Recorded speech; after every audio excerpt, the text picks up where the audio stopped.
turn it over to you. Thank you so much, Mr. Chairman, and thank you to all of our witnesses today.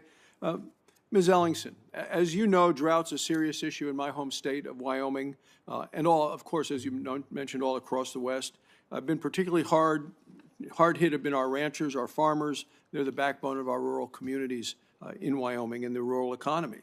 So in discussing the drought's impact on ranchers and farmers, there was an article in the Sheridan Press where Linda Benzel of the USDA Farm Service Agency in Sheridan and Johnson counties in Wyoming was quoted as saying this about 2 weeks ago. She said, "This year has been extremely dry. Producers have had a lack of feed, a lack of stock water due to the drought, have seen reservoirs drying up, a shortage of hay, and have had to buy extra hay." She goes on to say, people have been having to haul in extra feed from out of the county and out of state, and some have had to sell down their cattle. There have been people who have had to liquidate some of their herd. She said last year it was dry, but it compounded this year. The drought never let up for 2 years in a row. It's caused hardship for producers. Ms. Ellingson, is this what you are seeing and hearing on the ground back home in North Dakota as well? Yes, and Barrasso, in a word, yes, absolutely. The impacts that you describe are absolutely what our producers are faced with from border to border, north to south and east to west. In fact, the statement that was read from that excerpt really could have been about our state, and I know many others across the country. Thank you. As we indicated, we didn't have the serious drought statewide like we did, like you all did last year. But we were, unfortunately, are making up for a lot of lost time. Same challenges related to sourcing feed, reducing herds that you're experiencing in Wyoming or what we're experiencing now. You know, one example, we have a member from the northeast quadrant of our state who talked about and had the opportunity to hay some CRP ground in the southeast part of our state. Had to make 58 trips in order to bring that hay home, the equivalent of 30,000 miles. Put another way, that is traveling around the world. 25,000 miles is what is the circumference of the earth. And so significant distances, yes. No, I appreciate it. And so Ms. Trujillo, so it's clear ranchers and farmers are struggling, not just in one limited location. What do you believe the department can do to prioritize providing more water for our ranching and farming communities out west in the short term and the long term? Thank you, Senator.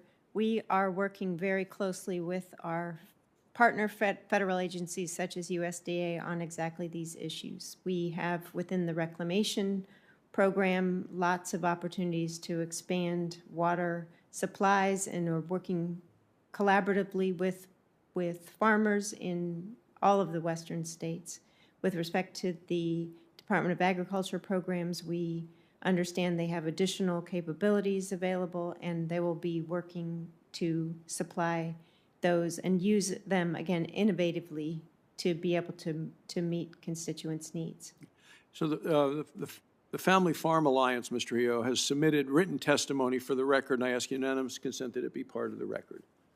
Without objection. Thank you, Mr. Chairman. In their written testimony, the Family Farm Alliance states with regard to water storage projects, properly designed and constructed surface storage projects provide additional water management flexibility to better meet downstream urban, industrial, and agriculture water needs, to improve flood control, generate clean hydropower, provide recreation opportunities, and create additional in-stream flows that can benefit downstream fish and wildlife species. Yes or no, do you agree with that statement? I do, and I was able to see that testimony earlier today, and I really appreciate their partnership. I think working with storage both underground and above ground in ways that can help maximize our flexibilities helps us a lot in lots of different contexts. And as you know, cattle ranching is vital to my state's homes, rural economy. How does the administration intend to ensure that drought doesn't cause interruptions in food production for the country? Well, that's something that we are working closely with partners as well, and recognize the hardships that many of our farmers and ranchers have endured in this year in particular and in past years, and also try to make sure that we have tools available to meet the emergency needs but build resilience. And those are the types of programs that we're looking forward to in the infrastructure context and our other programs as well. A final question, are there things that we could have done, say, 10 years ago that would put us in a better place today to manage the drought and, building more storage? Would that have been helpful to capture and store water during the wet years?